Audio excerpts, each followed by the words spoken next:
In this video, I'm going to demonstrate how to draw a schematic based on a printed circuit board. And in order to do that, you have to be able to see the top and bottom side of the board at the same time. So let's see if we can take this example from Ask Electronics, where the intention of the member was to do exactly that, to draw a schematic so that he can analyze the circuit in an effort to recalculate the values of these burnt resistors by using mathematics. Okay, so how do we do this? The way that I did it was to use Photoshop. Photoshop is very powerful, and there's so much to it that it takes years in order to learn it all, and God knows I don't know it all. So I'm just going to show you the way that I did this, and hopefully you can follow along. The requirements is that you need Adobe Photoshop. Now I have versions CS6, 2021, 2022, and 2023. As far as I know, 2021 and 2022 has the same menu options and behaves exactly the same as 2023 in regards to the methods that I'm going to use in this tutorial. Okay, so I'm going to use 2023 because it's the latest and greatest, and I try to always use the newest. So I'm going to go ahead and launch that.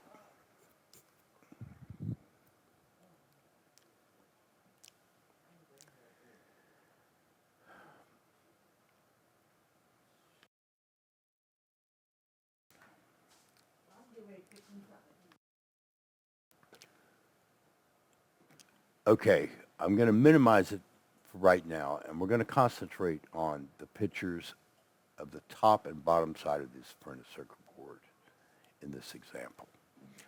So I'm just going to right mouse click this and save image as, and I'm saving it to my downloads directory. I'm going to rename this to be top because it's the top side of the board.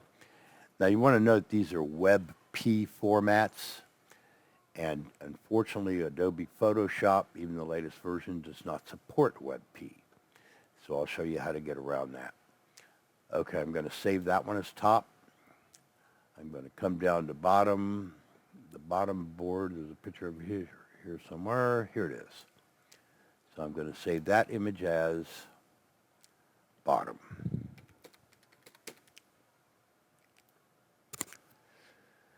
Okay. Let's go to the Downloads directory in the File Explorer, and we can see there they are, top and bottom. So the first thing I'm going to do is I'm going to open up both of them one at a time in Paint, and I'm going to save them as JPEGs, because Paint does support WebP. So I'm going to open it with Microsoft Paint. And I'm just going to do a Save As JPEG to the same directory. Okay, and then I'm going to open up the other guy, which is bottom, and I'm going to do the same thing, save as JPEG. So now close Paint. Now we have them both in here as JPEGs. There they are, top and bottom. And there was an interesting thing about these, and that's the size of the pictures were completely different for the top and bottom photographs. And so what I want to do is I want to find out which one has the highest resolution and create a project in Adobe Photoshop at the same dimensions. You can see the top dimensions is 640 by 1152 pixels, and the bottom is much smaller, 216 by 417. Not a problem, we'll get around that. Okay, the first thing we want to open up is the bottom in Photoshop. So let me bring Photoshop back up, and I'm going to open, and I'm already in the Downloads directory where that was at. I'm going to open up the bottom JPEG right here. The reason I'm opening up the bottom is because we want to flip the bottom horizontally so that when we do an X-ray view, it'll be lined up at the top correctly. We don't flip the top, we only flip the bottom horizontally. So now that that's open, I just want to go to the image menu, image rotation, flip canvas horizontally, and you'll see it flipped. Now we just save it. I'm going to save it as JPEG, only going to call it bottom flipped horizontal. Okay, flipped horizontally. Okay, now we're done. We're done with the bottom, so I'm going to close all the files, have a nice, fresh, clean start with Photoshop. So the first thing we want to do is we want to create a new Photoshop file that matches the dimensions of the one with the highest resolution, which was the top. And the top is 640 by 1152. Okay, 640 is the width, 1152 is the height. So we're going to go over to Photoshop, File, New, and in here, you want to type 640. It's already there because I've done this in the past, last time I was using this. 640 by 1152. And we want to change the resolution to 300. It's probably sitting at either 72 or 96 or something like that on yours. You want to bump that up to 300. This gives us the pixel resolution in order to move things around and resize them and reshape them and still have enough resolution left to be able to line these up pretty doggone close. So after you've got that selected and you want the measurement to be pixels, and the resolution is pixels per inch, RGB color, 8-bit, transparent background. Just match everything on the screen here. Then you say create. Now we have a blank layer here that's the right size for what we're dealing with.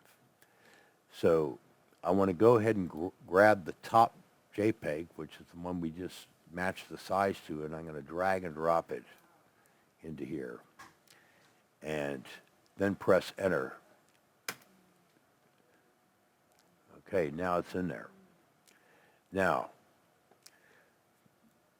the next thing we want to do is fix this keystone effect.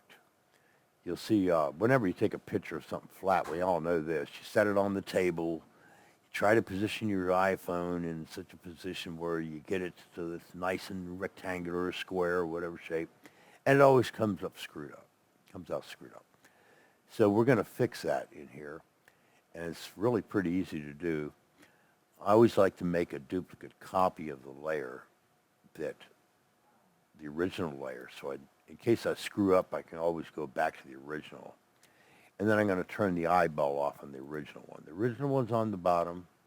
Turn the eyeball off, and then set focus to the copy up here, top copy. With that in focus, pull down the Edit menu and choose Perspective Warp. Okay? That changed your cursor here, and it's waiting for you to plot out at least one corner. So I'm just going to click the left mouse and try to line it up at that left top corner. Then you drag these other with the mouse to match the other corners. Okay?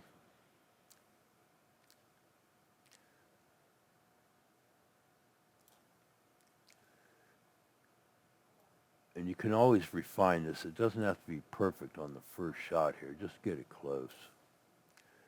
And then after it's close, well, get it as close as you possibly can on second thought. If you need to zoom in to get it more accurate, Control plus zooms in, Control minus zooms out. So zoom in on it, hit one of the corners so you can see more clearly where you're at. Try to get that right on the corner of that board. And then slide over to all four of the corners. That one looks pretty good already. Right about there. Let's go down to the bottom. the bottom of the finger's in the way, so let's do the other side of the bottom first, and we can kind of guesstimate how to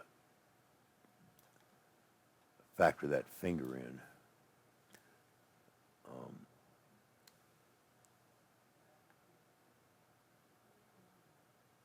Probably right about there. All right, and then I can control minus to zoom back out. And once it looks good, then you hit the button called warp right up here. I'm going to click the warp button, and it tells me I'm going to step 2. So I'm just going to close that help dialog box there. Now you still have 4 corners here, but what it's expecting you to do now is to make it look rectangular. So in order to assist me in doing that, I'm going to put some markers on here, some guides. You can put horizontal and vertical guides in. If you put on the view menu and go to guide, wait a minute. You can't create a guide if that's open. So for right now, to get rid of those guys, just click this check mark up here to say, okay, that's close enough for right now. We'll adjust it later. So hit this check mark. That gets rid of that, and you'll notice on the right side, it created a Smart Filters folder, and under that is Perspective Warp.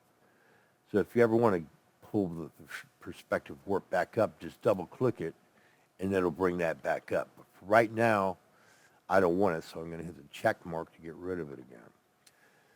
So the first thing I'm going to do now is put in some guides.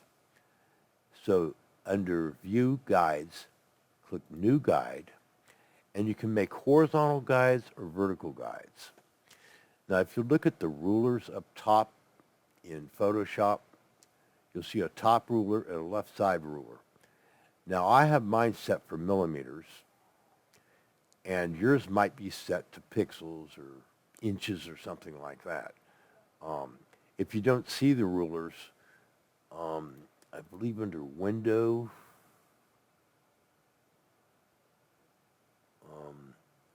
well, you have to research how to turn that off. I don't remember offhand, and I don't want to distract from this video right now. So just figure out how to turn the rulers on if they're not on. Once you have the rulers on, you can get a good estimate as to where you want to put your guides. I want to start by putting a guide in the lower, that lines up with this lower left side. So that would be a horizontal guide going, or vertical guide, I mean, going up and down. And you can see 0 is right there. So if I just put a vertical guide in at 0 pixels, then I can take the mouse, hover over it, and it allows me to move it. So I want to line it up at this corner right down here, as close as possible. I can zoom in, and try to get that guy right on the corner, which is right about there. And then zoom out, Control minus to zoom out. We want to put another guide on this side, and I guess line it up at the bottom corner on that side. So that one's going to line up about, in my case, 50 millimeters. Like I said, whatever it says up here, just create a new guide, vertical guide, and give it a value close to whatever this value is. It's getting close there. Mine says 50 millimeters, so I'm going to say 50. Just get it close for a start. And then you can fine-tune it. I'll line it up to that corner. I'm going to Control plus to zoom in. Come on over to the side. And just readjust that guide to get that corner. This is right about there. Okay, now we want to do the same thing with horizontal guides. So coming across this way, it looks like the number is 0. So pull down View, Guides, New Guide, and change this to horizontal. 0 pixels. Okay, now I can pull that guy down. Try and line him up at the top, whichever one is higher. Looks like the upper left is higher than the upper right. So I'm going to zoom in and I'm going to line that guy up with that.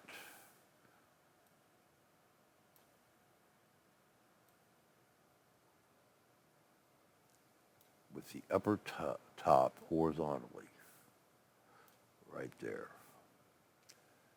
Okay, now all we need is one more guide for the bottom horizontally.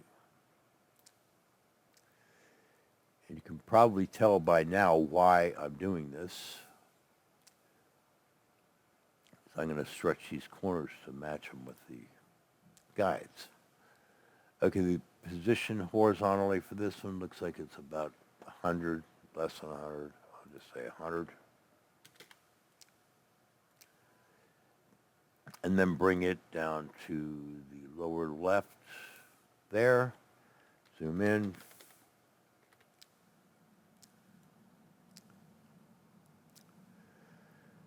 And try to get this guy. Remember, we got the finger factor here.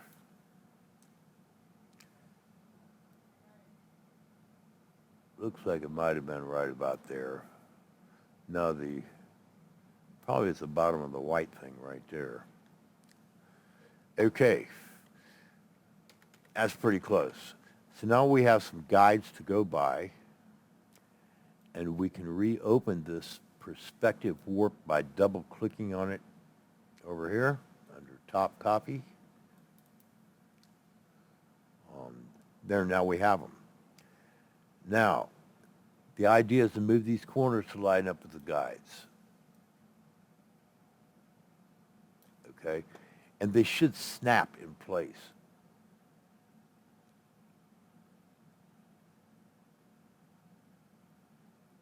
Yeah, see, it's snapping to the guides. So that's another good thing about guides. That one snapped in.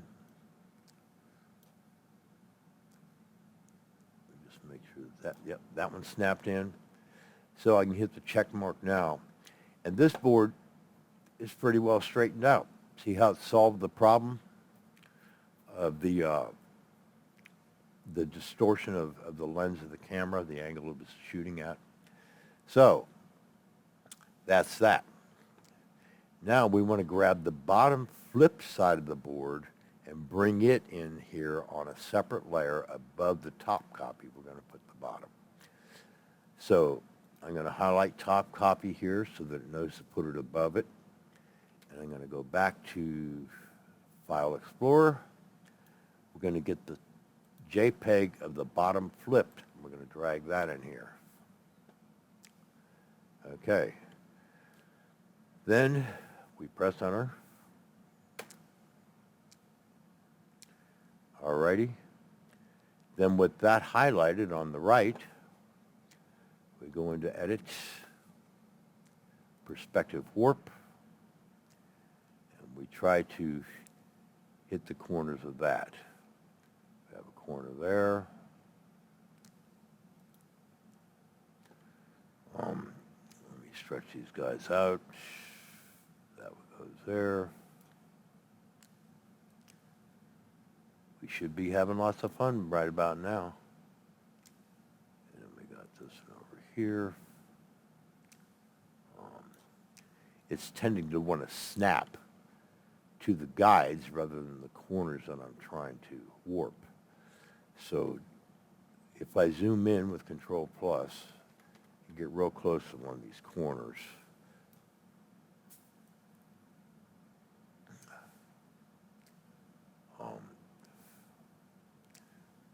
Okay. It's like that corner, kind of hard to tell. It might be zoomed in too far here. Here we go. Okay, that one's going to go right about there. Move over to the right. This one's going to come up here.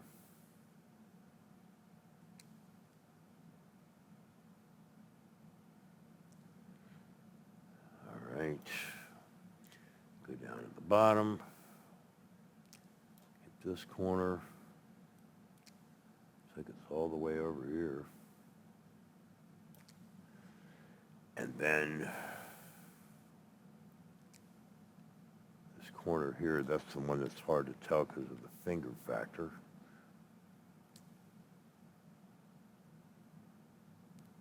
It looks like it's going to be holding that same angle.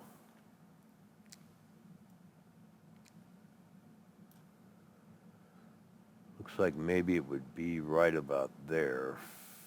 Maybe up a little bit more. No, I'm just going to leave it right there. That looks pretty close. Okay, and then we click on warp. Let me zoom out a little bit. Control minus. So we can watch this change when I click warp. All right, that changed. And now all we have to do is drag the corners to our guidelines.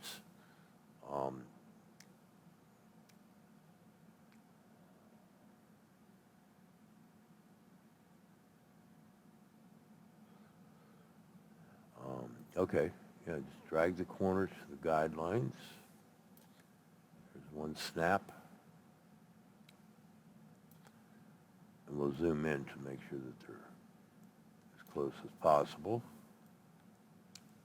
After we get it close, now we zoom in. Let's go to the top corners here. And this has to be pulled down to that guideline there. This one down to this guideline.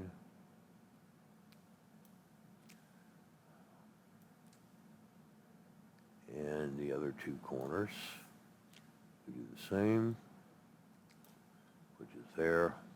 That one's blue because it's highlighted. If I were to click outside of it, it might, no, it won't, you can't do anything while you're making this adjustment. But there we go, those are lined up. Now let me zoom out of that, and we're going to double check the top to make sure that it lined up with the guidelines as well. So we're going to click this check box to finalize the bottom. And we're going to turn off the bottom with this eyeball here to get it out of the way so I can double check the top. So I want to click on the left, on the right side here, under top copy, double click on perspective warp. And then we're going to zoom in on those just to make sure they line up with the same lines. I don't remember if I did this. No, I didn't. See, we got to move those a little bit. I forgot to do this when we covered the top. Make sure they line up with the guidelines. And it's never going to come out perfect. You might have to do some fine adjustments afterwards. That one looks to be lined up. Let me just snap it just to make sure. Yep, there it goes. And then this one here, it needs to be snapped down there, right there. Okay, so now we got them both snapped. They should be in good shape. So we hit the check box up there to finalize that one. Now let's turn on the bottom eyeball again on this right side here. Turn on the bottom eye. And then highlight the bottom and go under opacity, which is currently set to 100%. You want to click this down arrow and bring this down to 50% or so. And then let's zoom in. And things should be pretty well lined up. Any fine-tuned adjustments you want to make by looking at these holes. There's 4 mounting holes. 1, 2, 3, 4. You see this one over here is a little bit off, which is possibly throwing that transistor Q1 off a little bit. But in order to fix that, which I really don't think it needs fixing, it's probably close enough. But if you have to make fine tunes on this, then if you either click the top or the bottom layer at its highest level, and then hit Control T, oops, probably want to convert this, which I forgot to do. Right mouse click on this bottom flipped horizontal and choose Rasterize Layer.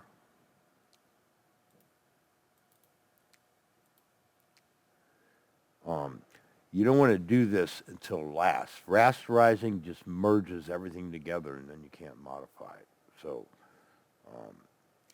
but if you do a Control T, you might be able to grab this corner and manipulate it a little bit in order to get that bottom closer aligned. And sometimes you can screw it up more than it's really helping. But you can see now the 4 mount holes are pretty close. So hit Enter to unselect that. And I think we're pretty well good to go here. So in order to save this, if we want to save it, oops, occasionally my screen goes blank, don't worry about that.